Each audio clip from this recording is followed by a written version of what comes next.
Bismillahirrahmanirrahim. Assalamualaikum warahmatullahi wabarakatuh. Sebelumnya, perkenalkan nama saya Arya Setia Pratama dengan NPM 221506134. Saya dari PSTIB. Baiklah, di sini saya akan menjelaskan terkait materi yang telah disampaikan dalam mata kuliah logika terkait pertemuan 1 hingga pertemuan 7. Nah, apa saja yang akan saya sampaikan di sini? Yang akan saya sampaikan yaitu antara lain pengantar dan konsep dasar logika, proposisi dan tabel kebenaran, proposisi majemuk, penarikan kesimpulan, tautologi, kontradiksi, kontingensi, dan ekuivalensi logis. Kemudian penyederhanaan dan strategi pembalikan, dan yang terakhir adalah tabel semantik. Nah, oke, langsung mulai saja. Materi yang pertama yaitu terkait pengantar dan konsep logika. Jadi, apa sih itu logika? Nah, apa itu logika? Logika adalah cabang ilmu filsafat yang mempelajari tentang pemikiran, argumen, dan penalaran yang benar dan valid. Logika juga dapat diartikan sebagai alat untuk mempelajari dan mengembangkan kemampuan berpikir secara kritis dan sistematis. Jadi secara tidak langsung sebenarnya dalam kehidupan sehari-hari kita banyak menerapkan prinsip-prinsip terkait logika ini. Nah, contoh kasus berlogika. Jika diketahui bahwasanya semua programmer menyukai anime. Anime ini sejenis kartun yang berasal dari Jepang. Nah, maka Joko adalah programmer. Nah, kemudian ditanya, apakah Joko menyukai anime? Nah, untuk menyelesaikan kasus ini dibutuhkan penalaran logika. Nah, penyelesaian ini membutuhkan logika. Jadi, jawabannya yaitu berdasarkan premis pertama. Premis pertama kan menyatakan bahwasanya semua programmer menyukai anime. Semua programmer menyukai anime, Joko adalah programmer. Maka dapat disimpulkan bahwasanya Joko menyukai anime karena ia programmer. Oleh karena itu, jawaban yang tepat adalah ya, Joko menyukai anime. Nah, kemudian untuk materi selanjutnya yaitu terkait proposisi dan tabel kebenaran. Apa itu proposisi? Proposisi adalah pernyataan yang dapat dianggap benar atau salah, tetapi tidak keduanya. Proposisi dapat berupa pernyataan atau perintah yang dapat dievaluasi kebenarannya. Jadi dalam konsep proposisi ini, suatu proposisi itu bisa dianggap benar atau salah tergantung nilainya. Nah, dalam logika, proposisi sering diwakili oleh huruf atau simbol tertentu seperti P atau Q, atau bisa menggunakan alfabet lain seperti A, B, C, D, dan seterusnya untuk mempermudah penulisan dan analisis logika. Nah, ini misal contoh proposisi. Manakah kalimat di bawah ini yang merupakan proposisi? Nah, ini kalimat pertama menerangkan bahwasanya sinar matahari adalah sumber energi utama di bumi. Apakah ini sebuah proposisi? Ya, benar. Ini merupakan sebuah proposisi. Dikarenakan kalimat sinar matahari adalah sumber energi utama di bumi, itu dapat dibuktikan antara benar atau salah. Dan kalimat ini memiliki nilai proposisi benar. Nah, kemudian terdapat kalimat kucing bisa terbang. Apakah ini proposisi? Ya, betul. Ini adalah proposisi. Nah, proposisi ini sendiri bernilai salah karena pada kenyataannya kucing yang ada di dunia ini tempat kita tinggal, kucing itu nggak bisa terbang, cuma bisa lompat tetapi tidak bisa terbang. Nah, kemudian ada kalimat, apakah kamu pernah makan sushi? Nah, kalimat ini bukan merupakan proposisi, karena bukan pernyataan yang dapat dinilai kebenarannya. Nah, kalimat ini sendiri merupakan kalimat pertanyaan, menanyakan apakah kamu pernah makan sushi. Nah, oke lanjut. Nah, proposisi sendiri memiliki terdapat berbagai macam proposisi itu sendiri dibedakan berdasarkan bentuknya. Proposisi dapat dibedakan menjadi beberapa jenis. Yang pertama yaitu proposisi atomik. Proposisi atomik merupakan proposisi yang tidak dapat didekomposisi atau dipecah lagi menjadi proposisi yang lebih sederhana. Nah, contoh proposisi atomik adalah hujan turun. Nah, hujan turun ini menyatakan bahwasanya merupakan proposisi bahwasanya hujan turun gitu. Jadi sebuah kalimat pernyataan yang dapat dinilai kebenarannya. Apakah benar atau salah. Nah, tepat pada sore hari ini tidak turun hujan. Jadi untuk proposisi hujan turun ini sendiri bernilai salah. Nah, kemudian yang kedua yaitu proposisi majemuk. Proposisi majemuk ini sendiri merupakan proposisi yang terdiri dari dua atau lebih proposisi atomik yang digabungkan dengan menggunakan operator logika tertentu. Nah, jadi operator logika ini banyak yang nanti akan kita belajar bersama-sama terkait operator ini pada materi selanjutnya. Contoh proposisi majemuk itu sendiri yaitu proposisi majemuk ini juga sering disebut sebagai proposisi molekuler. Contohnya adalah jika turun hujan, maka jalanan menjadi licin. Nah, ini merupakan sebuah kalimat proposisi yang digabungkan menggunakan operator logika, yaitu implikasi yang nanti kita akan jelaskan pada slide berikutnya. Nah, kemudian kita menyangkut terkait tabel kebenaran. Jadi apa sih itu tabel kebenaran? Apakah tabel kebenaran tidak pernah berbohong? Nah, tidak seperti itu. Jadi tabel kebenaran atau truth table adalah tabel yang digunakan untuk menampilkan semua kemungkinan nilai kebenaran, benar atau salah. Jadi ada hanya dua, antara benar atau salah, tetapi tidak keduanya.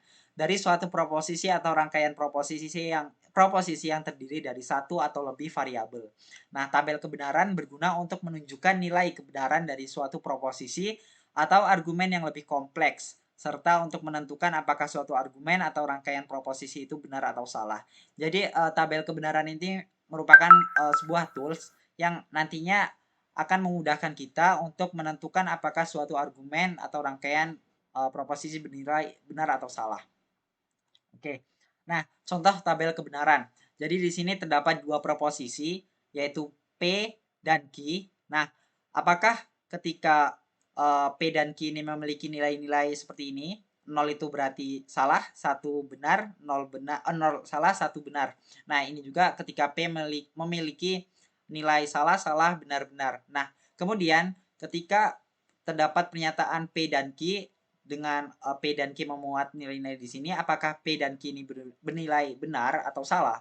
Nah, jadi untuk baris yang pertama, ketika P bernilai salah dan Q bernilai salah, maka P dan Q itu bernilai salah karena keduanya salah.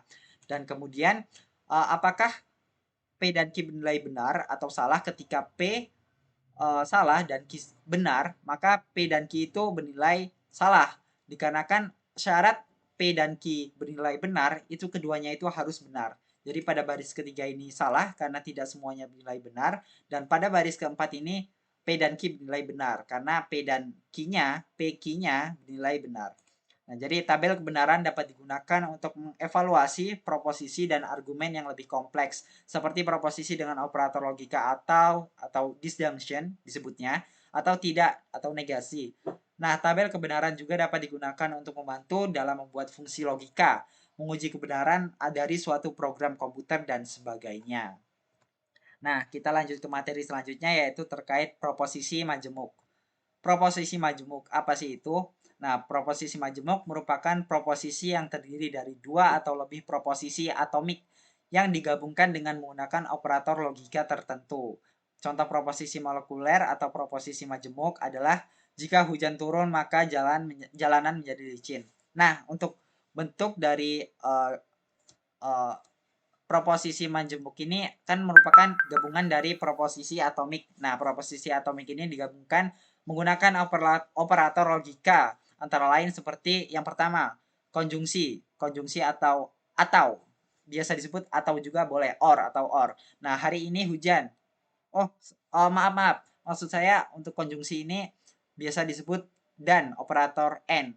Nah, misal kalimat proposisinya seperti ini. Hari ini hujan dan angin kencang. Nah, kemudian terdapat disjungsi atau or. Ini simbolnya seperti ini, simbol huruf V. Bisa dilihat V. Nah, kemudian untuk kalimat proposisinya contohnya, saya ingin memakan nasi goreng atau mie ayam. Nah, untuk yang ketiga yaitu implikasi. Implikasi itu jika maka. Nah, untuk kalimatnya seperti ini. Jika kamu belajar dengan rajin, maka kamu akan mendapat nilai bagus. Nah, untuk yang keempat yaitu biimplikasi. Jadi biimplikasi itu merupakan sebuah operator logika mirip seperti implikasi, tetapi ketika ini kan terdiri dari dua proposisi atomik. Ini misal jika kamu belajar ini P dan kamu akan mendapat nilai bagus ini Q. Nah, jadi P maka Q juga bisa dibalik kalau biimplikasi Q maka P bisa dibalik kayak gitu. Jadi semua implikasi itu belum tentu biimplikasi, tapi biimplikasi juga termasuk merupakan implikasi seperti itu. Nah, kamu dapat contoh dari biimplikasi ini, kamu dapat mengakses halaman ini jika dan hanya jika kamu sudah terdaftar sebagai anggota. Nah, kalau proposisinya kita balik, masih tetap masuk akal. Jadi, jika kamu sudah terdaftar sebagai anggota, maka kamu dapat mengakses halaman ini. Jadi bisa dibalik-balik kayak gitu. Nah, untuk yang berikutnya yaitu negasi. Negasi atau kebalikan gitu. Simbolnya seperti ini. Contoh kalimatnya yaitu bukan. Bukan benar. Nah, ini kata kuncinya. Bukan benar. Bahwa semua burung dapat terbang. Nah, oke. Misal contoh soal proposisi majemuk. Nah, contoh soalnya yaitu terdapat proposisi atomik sebagai berikut. Yang pertama, Python untuk pengembangan aplikasi web. Yang kedua, Java untuk pengembang aplikasi web, aplikasi mobile. Nah, buatkan proposisi majemuk yang berkaitan dengan proposisi atomik tersebut. Nah, untuk konjungsi sendiri, kalimatnya menjadi Python digunakan untuk pengembangan aplikasi web dan Java digunakan untuk mengembangkan aplikasi mobile. Nah, untuk disjungsinya, aplikasi web dapat dikembangkan dengan Python atau aplikasi mobile dapat dikembangkan dengan Java. Nah, kemudian untuk negasinya, tidak benar bahwa Python digunakan untuk pengembangan aplikasi web dan tidak benar bahwa Java digunakan untuk pengembangan aplikasi mobile. Nah, untuk implikasinya, jika kita ingin mengembangkan aplikasi web, maka bisa menggunakan Python. Jika ingin mengembangkan aplikasi mobile, maka bisa menggunakan Java. Nah, kemudian untuk implikasinya, pengembangan aplikasi web menggunakan Python jika dan hanya jika pengembangan aplikasi mobile menggunakan Java. Nah, itu merupakan contoh dari proposisi majemuk. Nah, kita lanjut ke materi selanjutnya yaitu terkait penarikan kesimpulan. Apa itu penarikan kesimpulan? Jadi penarikan kesimpulan atau inference adalah atau kesimpulan juga biasa disebut sebagai konklusi. Adalah proses pengambil suatu kesimpulan atau konklusi berdasarkan informasi atau premis yang sudah ada sebelumnya. Dalam logika, penarikan kesimpulan seringkali melibatkan penggunaan aturan-aturan inferensi untuk memastikan bahwa kesimpulan yang diambil benar dan logis. Pada dasarnya, penarikan kesimpulan adalah proses yang sangat penting dalam pengambilan keputusan, karena dapat membantu seseorang untuk membuat keputusan yang lebih baik dan lebih tepat. Nah, contoh soal penarikan kesimpulan, diketahui premis berikut. Jika suatu perangkat lunak memiliki kode yang sulit dipecahkan, maka itu aman. Dan terdapat premis kedua, program ini memiliki kode yang sulit dipecahkan. Nah, kita disuruh mencari kesimpulan mana yang benar di antara A. Program ini tidak aman, B. Program ini aman, C. Semua program yang sulit dipecahkan adalah aman, D. Program yang sulit dipecahkan tidak selalu aman.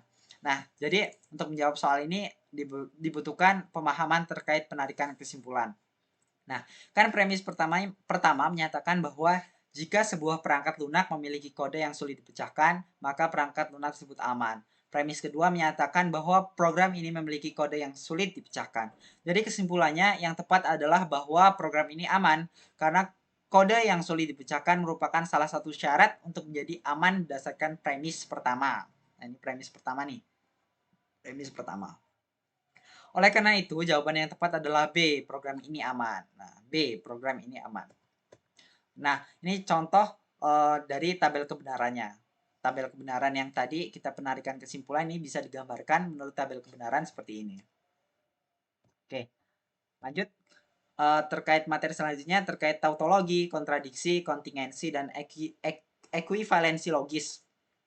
Nah, kita mulai dari tautologi. Tautologi itu merupakan semua pernyataan atau rumus yang benar pada setiap kebenaran dari proposisi komponennya. Jadi semua ini, semua yang di sini, semua yang di sini bernilai benar, itu disebut tautologi. Nah, dalam tabel kebenaran di atas dapat terlihat bahwa ketika nilai kebenaran dari P adalah true, maka P atau negasi P bernilai true. Sedangkan ketika nilai kebenaran dari P false, maka P disjungsi negasi P tetap bernilai true. Oleh karena itu, P disjungsi negasi P dapat dikategorikan sebagai tautologi karena selalu bernilai benar, true, tanpa tergantung pada nilai kebenaran dari proposisi P. Nah, kemudian kontradiksi. Kontradiksi adalah jenis proposisi majemuk yang selalu bernilai salah, false, pada setiap kemungkinan nilai kebenaran dari proposisi atomik yang terkait. Nah, bisa dilihatnya di sini ya. Nah, Dalam tabel kebenaran di atas terlihat bahwa nilai kebenaran P dan negasi P selalu bernilai false karena P dan negasi P tidak pernah bersama-sama bernilai true. Nah, kan syarat dari dan ini supaya bernilai true kan harus keduanya true. Sedangkan ketika P dan negasi P itu tidak bisa selamanya bersama-sama bernilai true. Jadi ini pernyataan P dan negasi P itu merupakan sebuah kontradiksi. Nah, oke, kita lanjut ke kontingensi. Kontingensi adalah jenis proposisi majemuk yang memiliki nilai kebenaran yang berbeda-beda untuk setiap situasi atau kondisi yang mungkin terjadi. Nah, tabel kebenaran untuk proposisi kontingensi contohnya jika hujan turun maka jalanan basah. Nah, ini ketika hujannya benar, benar, salah, salah, ketika jalannya benar, salah, maka kesimpulan dari hujan maka jalanan basah itu terdapat variasi. Ketika kondisinya seperti ini bernilai true, ketika kondisinya seperti ini bernilai false, ketika seperti ini true, ketika ini true juga. Nah, jadi kalimat jika hujan turun maka jalanan basah merupakan sebuah kontingensi. Oke, lanjut ke ekuivalensi logis.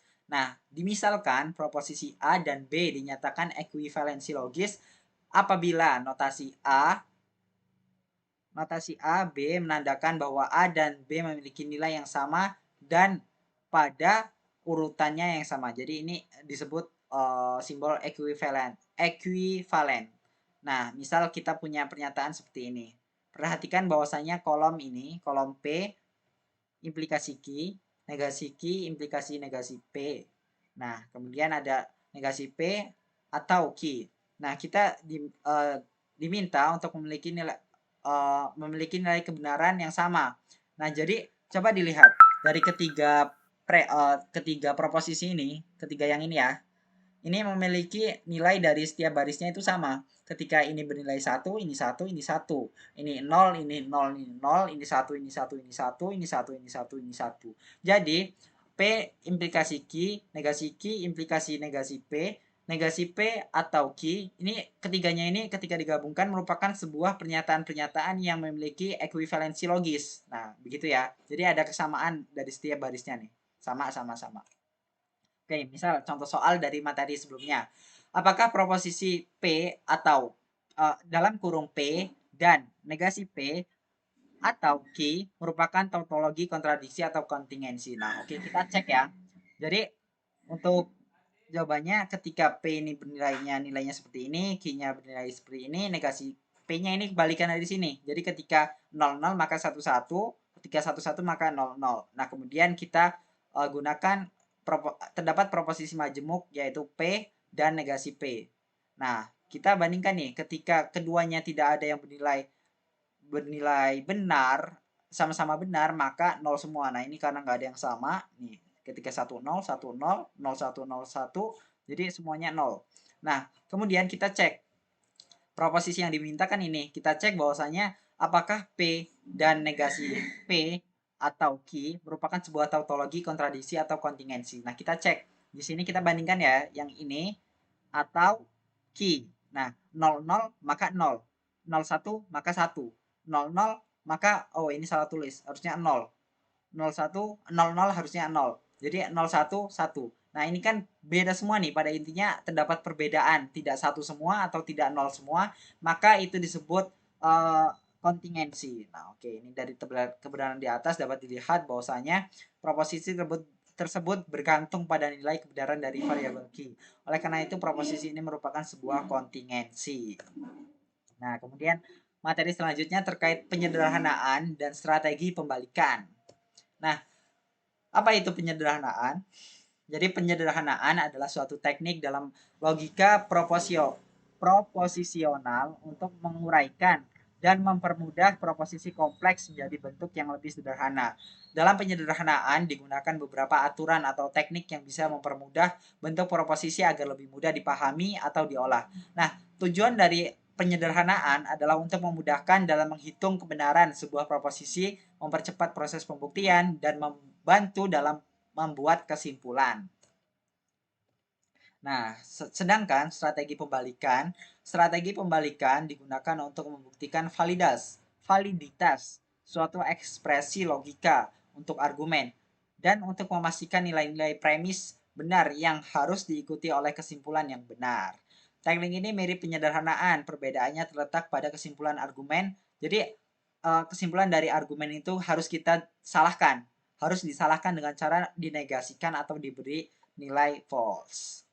Nah, ini contoh soal dari materi penyederhanaan.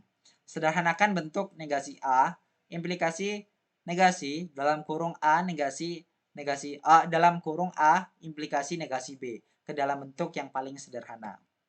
Jadi kita tuliskan dulu nih yang ditanya.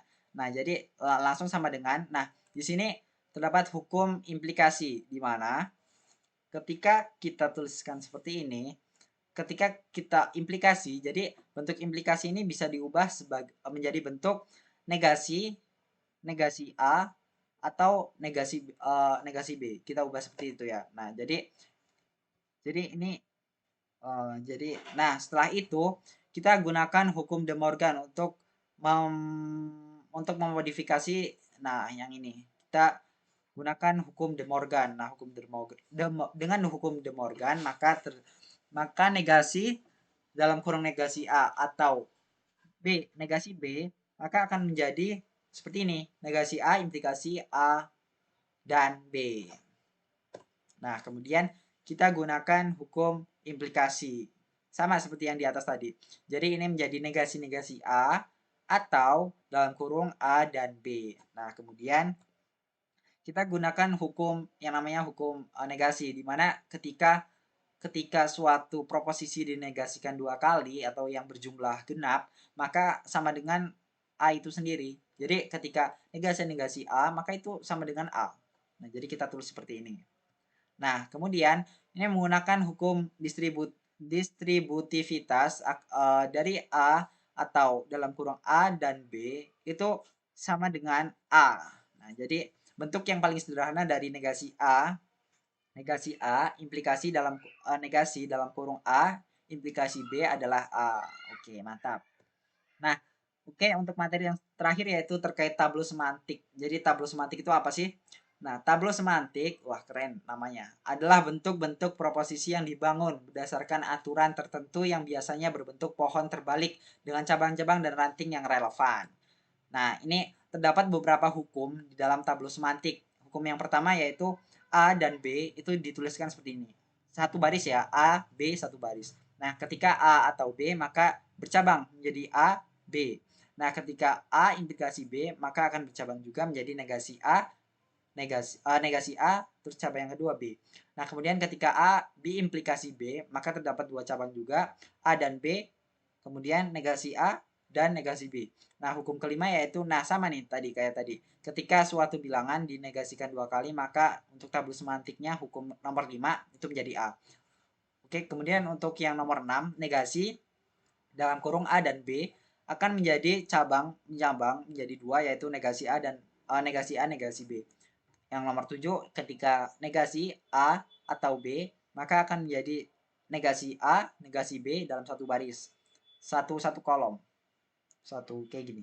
Nah, untuk yang 8, ketika negasi dalam kurung A, implikasi B, maka akan satu baris juga A, negasi B. Kemudian yang hukum nomor 9, negasi dalam kurung A, B, implikasi B akan menghasilkan dua percabangan, yaitu A dan negasi B, negasi A dan B. Nah, ini untuk hukum tambahan nomor 10 yaitu jika ada bentuk A dan negasinya negasi A dalam satu cabang, maka terjadi ketidakkonsistenan pada cabang tersebut dan cabang tersebut dinyatakan tertutup dan cabang tersebut tidak bisa dikembangkan lagi. Hal ini disebabkan tidak mungkin A sama dengan T dan cabangnya negasi A sama dengan T, itu kan nggak pasti. Ketika A sama dengan T maka negasi A itu sama dengan F, false. Nah, ini untuk contoh dari soal permasalahan tablo semantik.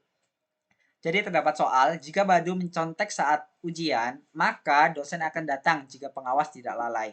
Jika Badu menyontek saat ujian, maka pengawas tidak lalai. Nah, dengan demikian jika Badu menyontek, maka dosen tidak datang.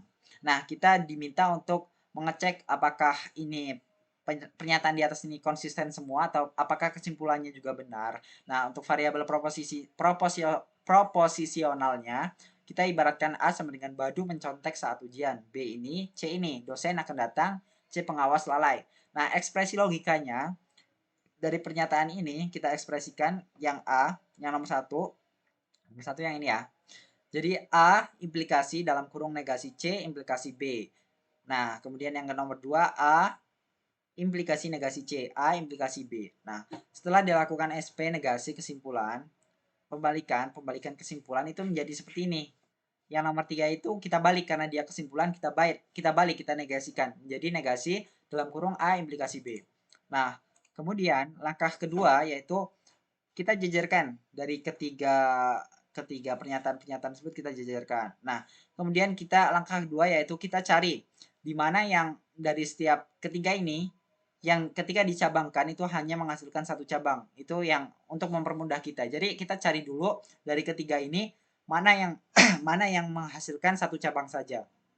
Yaitu ada pada baris nomor 3, yaitu ketika negasi dalam kurung A implikasi B itu akan menghasilkan satu cabang saja yaitu A negasi B. Langkah ketiga aturan 3 pada baris kedua. Jadi kita implementasikan aturan 3 pada baris kedua yaitu A implikasi negasi C maka akan menghasilkan negasi A negasi C. Nah, di sini negasi A ini tertutup karena apa? Karena di sini dalam satu lajur ini terdapat negasi A dan terdapat juga A. Padahal ini keduanya ini tidak mungkin bersama-sama bernilai benar. Jadi tertutup. Nah, kemudian untuk langkah 4, aturan 3 pada baris 1. Jadi kita terapkan hukum tablo semantik aturan 3 pada baris pertama, yaitu ketika A implikasi negasi dalam kurung negasi C implikasi B, maka akan menghasilkan negasi A terus cabang yang berikutnya negasi C implikasi B. Nah, di sini terjadi tertutup juga untuk cabang yang ini karena di sini terdapat negasi A, di sini terdapat A. Nah, padahal kan nggak bisa secara berbarengan tuh. Jadi tertutup. Nah, kemudian untuk langkah 4 aturan 3 pada baris ketujuh. Nah, aturan 3 pada baris ketujuh di sini. Nah, kita ini negasi C implikasi B akan menjadi dua cabang, menjadi negasi-negasi C. Kemudian cabang yang kedua yaitu B. Nah, ini B tertutup karena apa? Karena di sini kan B. Di sini terdapat negasi B, maka akan kontradiksi nanti. Tidak mungkin keduanya bernilai benar secara bersamaan. Maka untuk cabang ini tertutup. Nah, kemudian untuk langkah kelima, aturan 5 pada baris ke-8. Nah, ini ya. Aturan 5 pada baris ke-8. Ini negasi-negasi C, maka akan menghasilkan C. Nah, di sini juga tertutup. Karena apa? Karena di sini C, di sini juga terdapat negasi C. Nah, pastinya ini tidak konsisten karena tidak mungkin negasi C dan C itu bernilai true secara bersama-sama. Jadi kesimpulannya, karena seluruh tablo tertutup, berarti terjadi ketidakkonsistenan di seluruh argumen. Karena ketidakkonsistenan itu terjadi karena SP negasi. Kesimpulan maka negasi dari kesimpulan itu tidak benar. Yang benar adalah premis kesimpulan sebelum dinegasi. Maka argumen tersebut adalah valid. Nah, oke, mungkin cukup sekian yang dapat saya paparkan terkait materi yang telah disampaikan dari pertemuan 1 hingga pertemuan 7. Kurang lebihnya saya mohon maaf. Saya akhiri. Wassalamualaikum warahmatullahi wabarakatuh. Selamat sore.